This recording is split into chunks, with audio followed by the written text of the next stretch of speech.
When we speak in English, we usually use, we need actually communicative expressions. අපි එහෙම නැත්නම් අපි කියනවා sentence patterns කියලා. මේවා අපිට අවශ්‍යයි. අපි මොනතරම් grammar දැනගත්තත් අපි සියලුම ව්‍යාකරණ ප්‍රශ්න දැනන් හිටියත් අපිට මේ වාක්‍ය රටා එහෙම නැත්නම් communicative expressions කියන ඒවා අපිට අවශ්‍ය වෙනවා කතාවේදී. right? මම ඔයගොල්ලන්ට මේ වීඩියෝ එකෙන් කියන්න යන්නේ ඒ කිසි පළක් නැහැ ප්‍රයෝජනයක් නැහැ කියන එක. අපි කියන්නේ අතීතය ගැන හිතලා පළක් නැහැ. අතීතය ගැන කතා කරලා තේරුමක් නැහැ. පළක් නැහැ. එහෙම නැත්නම් අපි කඩචෝරු කාර්ය ඇති ප්‍රයෝජනයක් නැහැ. පළක් නැහැ. මෙන්න මේ වගේ. හරිද? නැත්නම් මෙතන අපි බලාගෙන ඉඳලා තේරුමක් නැහැ. ඒගොල්ලොත් එක්ක මේ කතා කරලා කිසි ප්‍රයෝජනයක් නැහැ. පළක් නැහැ කියන එක. හරිද? පළක් නැහැ. වැඩක් නැහැ කියන වගේ අර්ථය තියෙන දෙක කියන විදිහ තමයි කියන්නේ. හරි මේකෙදි මෙන්න මේක තමයි අපි දන්න ඒ සාමාන්‍ය ෆෝමැට් එකක් තියෙන ඔය communicative expression වලට වාක් මේ අපි කියන්නේ patterns වල. right? මේක කියන්නේ මේ විදිහට there is no point in, right? මේක තමයි මූලික ප්‍රකාශය. There is no point in මෙතෙන්ට අපි දානවා verb එක ing form. verb එකේ ing form එක මනස අපි කියනවා ing form එකේ verb එක මෙතෙන් තියන්න. right? අපි මෙතෙන්ට ගත්තා talking, thinking මේ විදිහට ක්‍රියාපද ing අවස්ථාවෙන් සියලුම අපිට මෙතෙන්ට ගලපෙන විදිහට ගන්න පුළුවන් ing අවස්ථාව. right? හරි එතකොට there is no point in talking අපි ගන්නවා මේක උදාහරණයක් අපි දෙන්න කියලා. ඒගොල්ලෝ එක කතා කරලා there is no point in talking with them. right? එතකොට මේකේ ෆෝමියුලා එක තමයි there is no point in මෙතෙන්ට අපි කියනවා gerund කියලා. අපි මේකට කියනවා gerund. එහෙම නැත්නම් ing form එකේ verb එක. right? ඕක තමයි. එතකොට මේක තමයි ෆෝමියුලා එක. right? අතෙන් ෆෝමියුලා එක මෙතෙන්ද එනකම් පමණයි. එතකොට මේක තමයි ෆෝමියුලා එක. there is no point in ing එකෙන් තියන ඕන verb එක gerund කියලා කියනවා. එතකොට there is no point in talking with them. there is no point in thinking about the past. අපිට උදාහරණයක් ගත්තොත් there is no point in thinking about the past. අතීතය ගැන හිතලා තේරුමක් නැහැ. there is no point in talking with them. ඒගොල්ලොත් එක්ක කතා කරලා තේරුමක් නැහැ. right? there is no point in talking with them regarding that. ඒ කියන්නේ ඒගොල්ලෝ එක්ක කතා කරලා තේරුමක් නැහැ. එහෙම නැත්නම් මෙතන හිතගෙන ඉඳලා ඇති ප්‍රයෝජනයක් නැහැ. ඒකට අපි කියනවා there is no point in standing here. there is no point in standing here. එතන මේ දෙතන හිතගෙන ඉඳලා ඇති පළක් නැහැ. ඔන්න ඔය විදිහට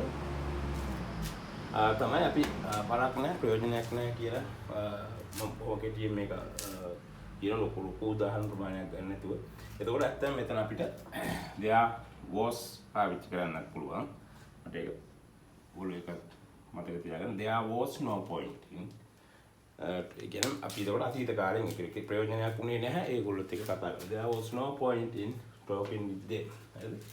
ප්‍රයෝජනයක් වෙන එකක් නැහැ. ඒකට මෙතන ගන්නවා will be. right? එතකොට ඇත්තටම මේකේ ෆෝමියුලා එක මේ විදිහට මේ අවස්ථා තුනම ගන්න පුළුවන්. there will be no point in talking with them. ඒගොල්ලොත් එක්ක කතා කරලා ප්‍රයෝජනයක් වෙන එකක් නැහැ. මෙන්න මේ විදිහට මේ කාලෙම අපිට මේක කියන්න පුළුවන්. හරි. එතකොට සහ අපිට තව කියන්න පුළුවන් මේ ක්‍රියාපද නැති අවස්ථාවල්. මේ කියන්නේ අපි කිව්වොත් අවංක කෙනෙක් වෙලා ඇති පළක් නැහැ. අවංක කෙනෙක් වෙලා ඇති තේරුමක් නැහැ. ඒක කොහොමද කියන්නේ? අවංක කෙනෙක් වෙලා ඇති ක්‍රියාවක් නැහැ. එතකොට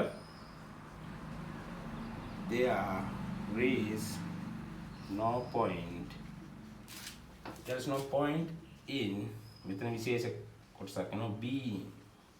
there is no point in being මෙතෙන්ට එතන අපිට ගන්න පුළුවන් adjectives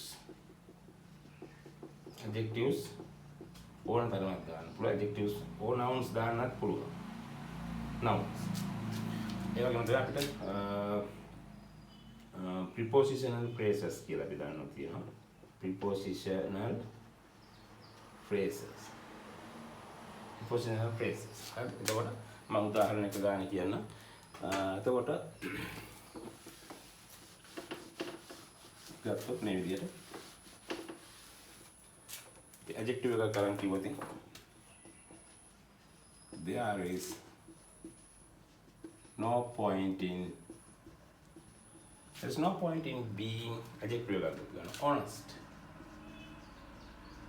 අවංක වෙලා ඇති පළක් නෑ there is no point in being honest ඒකට අපිට උන්ටගෙන there is no point in being kind කරුණාවන්ත වෙලා ඇති පළක් නෑ ඔය විදිහට අපිට adjectives දාලා ගැලපෙන විදිහට වාක්‍ය හදාගන්න පුළුවන් අපි nouns එකක් ගන්නවා nouns වලින් ගන්නකොට there is no point there's no point in being there's no point in being a teacher teacher කෙනෙක් වෙලා ඇති වැඩක් නෑ පළක් නෑ there is no point in being a teacher okay nouns ඉතින් දාන්න පුළුවන් ඔය අපේ noun නේ there is no point in being a doctor ඒක අපිට ඇත්තට මේක කවදාවත් කියන්න බෑ ડોක්ටර් කෙනෙක් වෙලා ඇති පළක් නෑ කියලා ඒක ප්‍රැක්ටිකල් නෑ ඒක නම් අපිට nouns ගැලපෙන එකක් දාලා අපිට අදහස් කියන්න පුළුවන් nouns වලින් අපි ගත්ත prepositional phrase එකක් ඔයගොල්ලෝ දාන prepositional phrase එකක් කියන්නේ preposition එකක් සහ noun එකක් එකතු වෙලා හැදෙන phrase එකක් වාක්‍ය ඛණ්ඩයක් there is no point in being at home at home කියමු ඔයගොල්ලෝ දාන at කියන්නේ preposition එක home කියන්නේ noun එක එතකොට ඒක තමයි prepositional phrase එකක් ඒතර there is no point in being at home ගෙදරට වෙලා ඉඳලා ඇති පළක් නැහැ right ඔන්න ඔය විදිහට ඔයගොල්ලන්ට එතකොට මේක තමයි form ඒකේ එතන formula එක ඔයගොල්ලන්ට මේ විදිහට මේකට ඕන තරම් වචන දාලා ඔයගොල්ලන්ට ඔයගොල්ලන්ගේ අදහස ප්‍රකාශ කරන්න පුළුවන් හරි සරල තාම ප්‍රයෝජනවත් වාක්‍ය රටාවක් මේක අපිට කතාවේදී අනිවාර්යෙන් අවශ්‍යයි මේවා විල grammar නෙමෙයි ඇත්තෙම මේවා අපි කියන communicative expressions එහෙම නැත්නම් කියනවා ඒක නම් වලින් පාවිච්චි කරනවා රයිට් හරි ඒකවල මෙතන වැඩි පැහැදිලි ඇති ඔයගලන්ට වාක්‍ය මේවා හදලා ප්‍රැක්ටිස් කරනකොට මේ fluency එක ඔටෝම improve take care